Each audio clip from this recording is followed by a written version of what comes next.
कौशलपुर नाम के नगर में राजा हर्षदेव का राज था। वो बहुत ही प्रतापी और दानी थे, लेकिन धर्म के प्रति उनकी आस्था इतनी ज्यादा थी कि बहुत सारे लोग उनसे परेशान हो जाया करते। दरअसल राजा हर्षवर्धन भगवान विष्णु के पुजारी थे और हर एकादशी को व्रत रखा करते थे। वो खुद तो व्रत रखते ही साथ ही अपने महल के सभी लोगों से भी व्रत रखवाते। आज एकादशी के मौके पर पूरे नगर में जनता के बीच फल का बंटवारा किया जाए। जी महाराज, जैसी आपकी आज्ञा। हर एकादशी को राजा हर्षदेव ऐसा ही किया करते। यहाँ तक कि वो अपने महल में पलने वाली गायों को भी एकादशी के दिन चारे की जगह फल ही दिया करते। शुरुआत में जिन्हें इसका कारण नहीं पता होता, वो राजा से सवाल पूछ लेते। क्षमा करें महाराज, मेरे मन में एक सवाल है, अगर आपकी आज्ञा हो तो पूछ लो। हाँ, क्यों नहीं, बेझिझक आप मुझसे कोई भी सवाल पूछ सकते हैं। महाराज, अपने साथ साथ आप अपने महल के लोगों से भी एकादशी का व्रत करवाते हैं, ये बात तो ठीक है, लेकिन इस जानवर से, मेरा मतलब गाय से भी एकादशी व्रत का पालन करवाना मेरी समझ से बाहर है। हम इंसान तो धर्म कर्म को जानते और समझते हैं, लेकिन गाय को इन सब का क्या ज्ञान। इसलिए मैं इनसे भी व्रत करवाता हूँ ताकि इन्हें भी भगवान का आशीर्वाद प्राप्त हो सके। राजा एकादशी व्रत के अलावा तुलसी माता की भी पूजा बड़े मन से किया करते, क्योंकि उन्हें इस बात का अच्छे से एहसास था कि भगवान विष्णु को तुलसी प्रिय है और विष्णु भगवान के साथ माता तुलसी की पूजा का फल दोगुना बढ़ जाता है।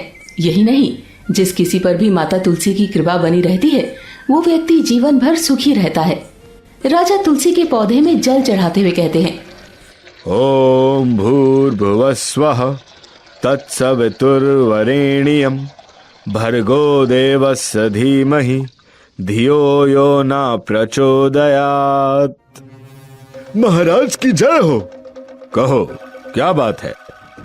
महाराज, द्वार पर एक गरीब व्यक्ति फटेहाल स्थिति में आया हुआ है और वो आपसे मिलने की जिद कर रहा है।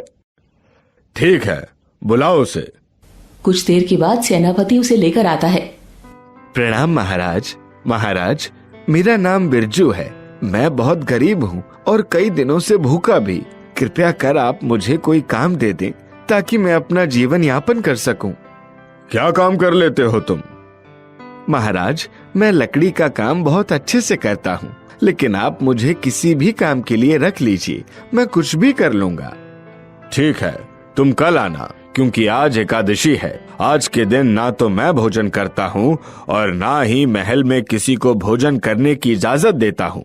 महाराज, मुझे आप आज भले ही कुछ ना दें, लेकिन अपनी पनाह में रख लीजिए, आपकी बहुत मेहरबानी होगी। ठीक है, अगर ऐसा है तो तुम रह सकते हो। बिरजू महल में रह तो गया, लेकिन भूख के मारे उसकी हालत खराब थी। ऐसे में परेशान होकर वो राजा के पास गया और कुछ खाने को मांगने लगा। महाराज, मुझे क्षमा करें, मैं भूखे पेट नहीं रह पा रहा हूँ, कृपया करके मुझे कुछ खाने के लिए दे दीजिए, भूख के मारे मेरी जान निकली जा रही है। बिरजू को भूख से परेशान देखकर राजा हर्षदेव ने महल के रसोइये से कहकर उसे कुछ फल दिलवा दिया। आपका बहुत बहुत धन्यवाद महाराज। फल खाकर बिरजू की भूख कुछ देर के लिए तो शांत हो जाती है, लेकिन फिर कुछ घंटों के बाद उसकी भूख और तेज हो जाती है और भूख की वजह से उसे चक्कर तक आने लगते हैं। ऐसे में परेशान होकर वो फिर से महाराज के पास जाता है। महाराज, अब क्या हुआ बिरजू, क्या तुम्हें अब भी भूख लग रही है? हाँ महाराज, मैं भूखा नहीं रह सकता, मैंने कोशिश तो बहुत की, लेकिन भूख के मारे मुझे चक्कर आ रहे हैं। महाराज, आप मुझे कुछ अन्न दे दीजिए, मैं महल के बाहर जाकर खेत में भोजन पकाकर खा लूंगा। ऐसा करने से महल में भोजन ना बनने का आपका नियम भी नहीं टूटेगा और मेरी भूख भी शांत हो जाएगी। महाराज ने बिरजू की बात मान ली और अपने रसोइये से कहकर उसे दाल चावल इत्यादि दे दिया। बिरजू, तुम भोजन किए बिना तो नहीं रह पाए, लेकिन एक बात का ध्यान जरूर रखना कि भोजन बनाने के बाद खुद ही मत खा लेना, बल्कि पहले भगवान विष्णु को भोजन परोस कर भोग लगाना और उस भोग के साथ तुलसी दल रखना मत भूलना। ये लो तुलसी, इन्हें भोग लगाने के बाद ही स्वयं खाना। जैसी आपकी आज्ञा महाराज। बिरजू अन्न लेकर महल से दूर खेतों के बीच जाता है और ईंट पत्थर को जमा करके जैसे तैसे एक चूल्हा बनाता है और फिर लकड़ी जमा करके भोजन बनाने में जुट जाता है। बिरजू आग जलाते हुए कहता है, अरे मैं तो परेशान हो गया। इस पापी पेट ने मुझे किसी लायक नहीं छोड़ा। इतनी हवा चल रही है कि आग जल ही नहीं रही है। जैसे तैसे करके घंटों की मेहनत से बिरजू ने खाना पका लिया। तब उसे महाराज की बात याद आई तो उसने एक पत्ते पर भगवान विष्णु के लिए भोजन परोसा, साथ में तुलसी दल भी रखा और फिर भगवान को याद करने लगा। हे विष्णु भगवान, बड़ी मेहनत से मैंने भोजन बनाया है और आपके लिए परोस भी दिया है। अब कृपया करके जल्दी से आइए और अपने हिस्से का भोजन ग्रहण कीजिए ताकि मैं भी भोजन कर सकूं, क्योंकि मुझसे अब और भूखा नहीं रह जाता। बिरजू बार बार भगवान विष्णु से आने की गुजारिश कर रहा था। इधर भगवान विष्णु उसे देखकर मुस्कुरा रहे थे। स्वामी, आप अपने इस नादान भक्त को देखकर मुस्कुराते ही रहेंगे या फिर जाकर भोजन भी ग्रहण करेंगे? हे देवी, इस भक्त ने जिस सच्चे मन से मुझे पुकारा है, मुझे तो जाना ही पड़ेगा। हाँ, लेकिन मेरे साथ आपको भी चलना होगा देवी। तो भी ठीक है, चलिए प्रभु। कुछ देर के बाद भगवान विष्णु और माता लक्ष्मी वहां आ जाती है।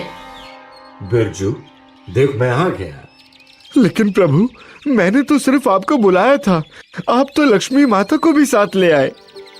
हाँ, देवी लक्ष्मी के बिना भला मैं अकेले कैसे भोजन कर सकता हूँ? ठीक है, अगर ऐसा ही है तो फिर खा लीजिए, कोई बात नहीं, मैं भूखा ही रह लूंगा। बिरजू अपने हिस्से का भोजन भी परोस देता है। फिर भगवान विष्णु और माता लक्ष्मी मिलकर सारा भोजन खा लेते हैं। बड़ा स्वादिष्ट भोजन बनाया था बिरजू तुमने, खाकर मन तृप्त हो गया। इसके बाद दोनों वहां से अंतर्ध्यान हो जाते हैं। बिरजू महल में आकर महाराज से सारी बात बताता है। महाराज, आपने मुझे भगवान विष्णु को भोग लगाने के लिए कहा था, लेकिन जब मैंने उन्हें खाना खाने के लिए बुलाया तो वो माता लक्ष्मी जी को भी साथ ले आए और मेरे हिस्से का भोजन भी उन्होंने खा लिया। मेरे खाने के लिए कुछ बचा ही नहीं। अब अगले एकादशी को जब आप मुझे अन्न दें तो थोड़ा ज्यादा दें ताकि मेरे लिए खाने को बच सके। ये तुम क्या कह रहे हो बिरजू? भगवान आए थे भोजन करने।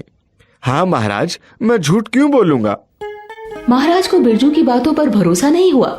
उन्होंने सोचा कि बिरजू का इतने से पेट नहीं भरा होगा, इसीलिए बहाना बनाकर ज्यादा अन्न मांग रहा है। ऐसे में जब फिर से एकादशी आया तो महाराज ने बिरजू को पहले से ज्यादा अन्न दिया। बिरजू खेत में जाकर भोजन बनाता है और खुद से ही बात करता रहता है।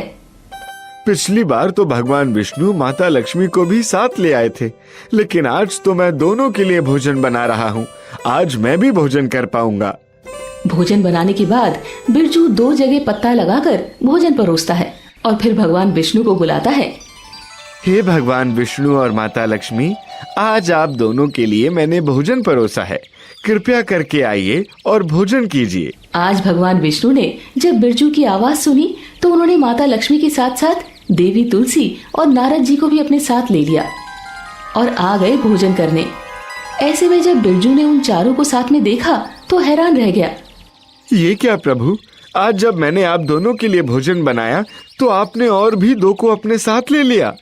हाँ बिरजू, क्योंकि तुम्हारे बनाए भोजन का स्वाद इतना अच्छा है कि ये भी खुद को यहाँ आने से रोक नहीं पाए। ठीक है प्रभु, अगर ऐसा है तो आइए फिर खा लीजिए।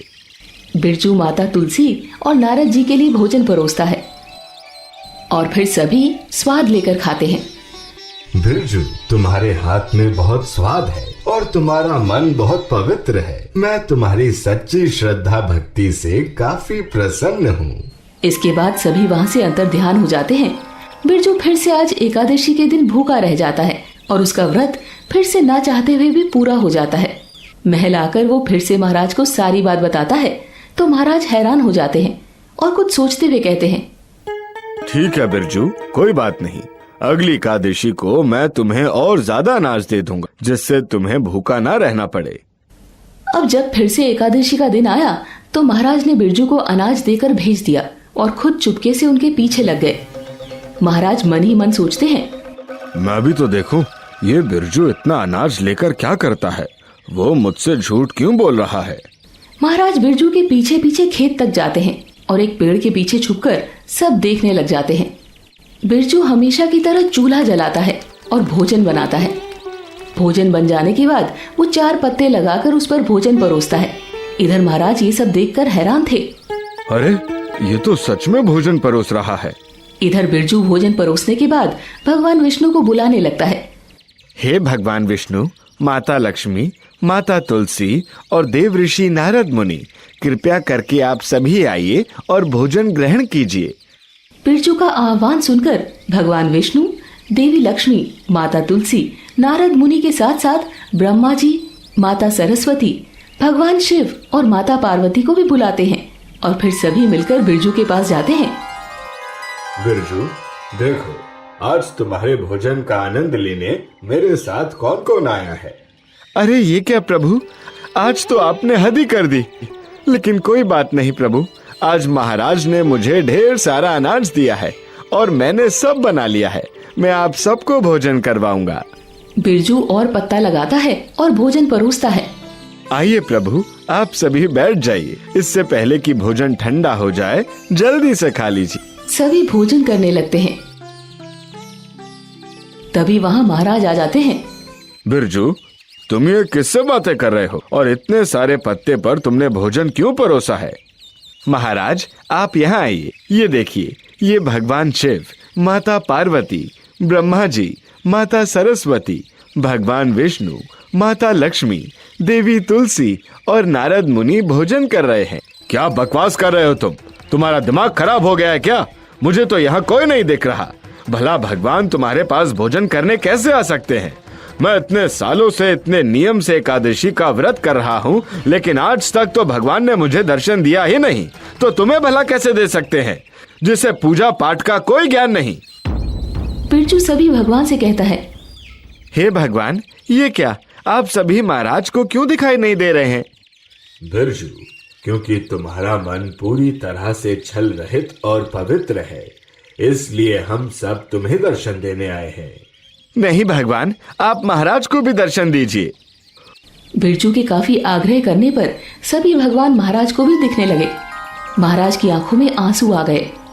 भगवान, ये क्या, मेरी भक्ति में ऐसी क्या कमी रह गई थी कि आप सबने मुझे अपने दर्शन के काबिल नहीं समझा?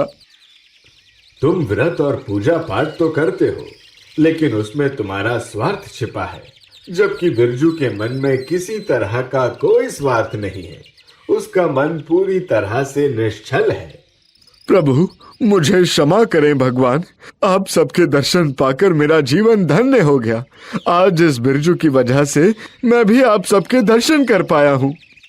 बिरजू, मेरा आशीर्वाद सदा तुम्हारे साथ है। हाँ बिरजू, मैं भी तुम्हें आशीर्वाद देती हूँ कि चाहे परिस्थिति जैसी भी आए, तुम्हें भूखा नहीं रहना पड़ेगा। और मैं तुम्हें वरदान देता हूँ कि तुम जब भी मुझे सच्चे दिल से याद करोगे, मैं तुम्हारे पास आ जाऊंगा। इस तरह सभी बिरजू को आशीर्वाद देकर वहाँ से अंतर ध्यान हो जाते हैं। इसके बाद राजा हर्षदेव को अपनी गलती का एहसास होता है और वो बिरजू को अपने महल में अच्छी नौकरी देकर अपने बेटे बलदेव को सारा राजपाट सौंप देते हैं और खुद भक्ति के मार्ग पर निकल पड़ते हैं।